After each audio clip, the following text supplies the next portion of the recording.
Ladies, this is a genuine, non-rhetorical question. How do the two of you survive in the real world? I stared at Neota's contemptuous expression, reflecting on the unique brand of humiliation that came with having one's best friend's little sister, who'd been repeatedly rebuffed when attempting to enter the backyard treehouse, who'd publicly feasted on a booger at Christmas 2009, who'd been caught French kissing a clementine in the linen closet a few short months later. Question one's ability to carry out a productive existence. Then again, back in the day, Tisha and I had been 3 whole years older than her, and we'd harbored a clearly misplaced superiority complex. We knew better now that little Neota was 24, a law school prodigy, and a newly minted bankruptcy lawyer whose billable hours were worth more than my tragically high car insurance premium. To add insult to injury, I followed her on Instagram, which was how I knew she could bench press more than her weight, looked incredible in a monokini, and regularly baked onion rosemary focaccia from scratch. In a powerful flex, whose brilliance kept me awake at night, Neota had never followed me back.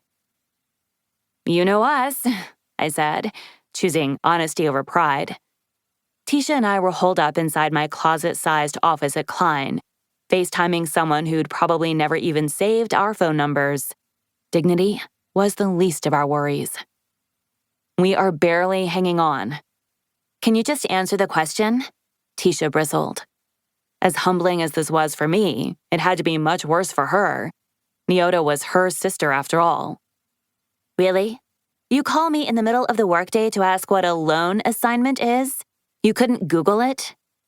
We did, I said, omitting that we'd added 4 dummies to the search. And yet, we got the gist of it, we think. Great, then you're golden. I'm hanging up. See you both at Thanksgiving. However, I interrupted. It was late May.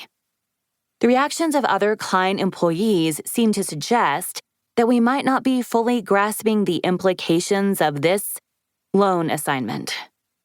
My threshold for odd was high, and I'd been able to brush off the HR rep brazenly browsing monster.com at his standing desk, the chemists who'd bumped into me face first and run away with nary an oops, the vacant stare of my usually dictatorial boss, Matt, when I'd informed him that the report he was waiting on would take at least 3 more hours.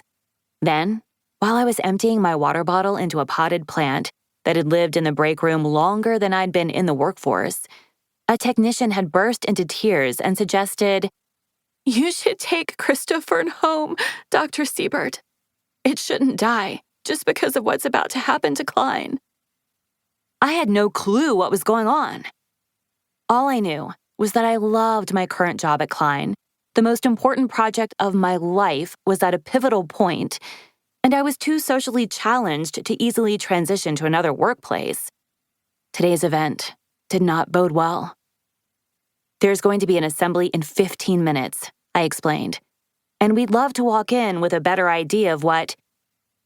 Nee, stop bitching and just regurgitate it for us like we're 5, Tisha ordered. You guys are doctors, Neota pointed out, not as a compliment. Okay, listen carefully, Nee, 'cause this will blow your mind, and we might have to report it to the UN and have a trial at The Hague. The topic of private equity firms and loan assignments did not come up in any class during our chemical engineering PhDs. A shocking oversight, I know, and I'm sure NATO will want to take military action. Zip it, Tish. You don't get to snark when you need something from me. Rue, how did you find out about the loan assignment? Florence sent out a company-wide email, I said, this morning. Florence is Kline's CEO? Yes. It seemed reductive, so I added, and founder.